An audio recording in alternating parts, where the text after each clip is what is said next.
হৃদয়পুরের ঢেউ তোলে ওই ভিটে হারার গান। বীরাঙ্গনার চোখে উঠে আসে এক অন্য উৎসব, যেখানে পুজো শুধু আনন্দ নয়, এক লড়াইয়ের স্মৃতি।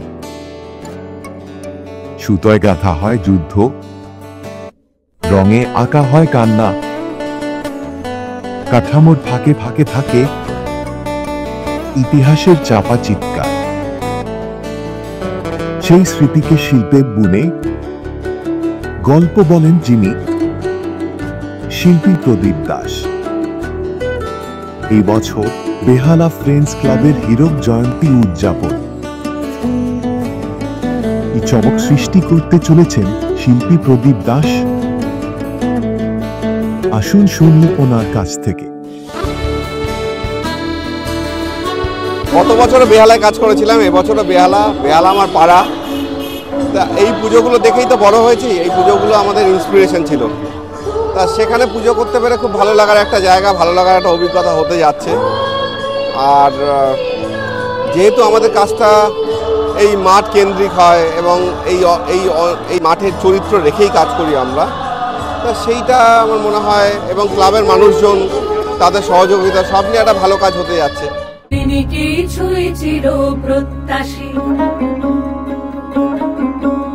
যে দেশেতে আছি যে দেশে বাঁচি ভুলিনি কিছুই। চমক কিনা জানি না, কিন্তু চেষ্টা করবো একটা ভালো কাজ করার। মানে প্রত্যেকেই তো আমরা চেষ্টা করি, এবং কলকাতা শহরে একটা দুটো নয়, মানে 50টা পুজোকে বলা যায় যে সেটা সব 50টাতেই চমক থাকে। সুতরাং চমক পুরো কলকাতার দুর্গাপুজোটাই চমক। মানে কলকাতার দুর্গাপুজো যখন একসাথে খুলে যায়, মানে তার থেকে বড় চমক বোধ আর কিছু হয় না। আমার মাটি আমার জমিন ফসল ফলাই কেটে যায়। আসুন, এখন কোভিড তো নেই, 4 বছর আগে কোভিড চলে গেছে। এখন দুর্গাপুজো অনেক দিন আগে থেকে দেখা যায়, দুর্গাপুজো অনেক দিন ধরে দেখা যায়।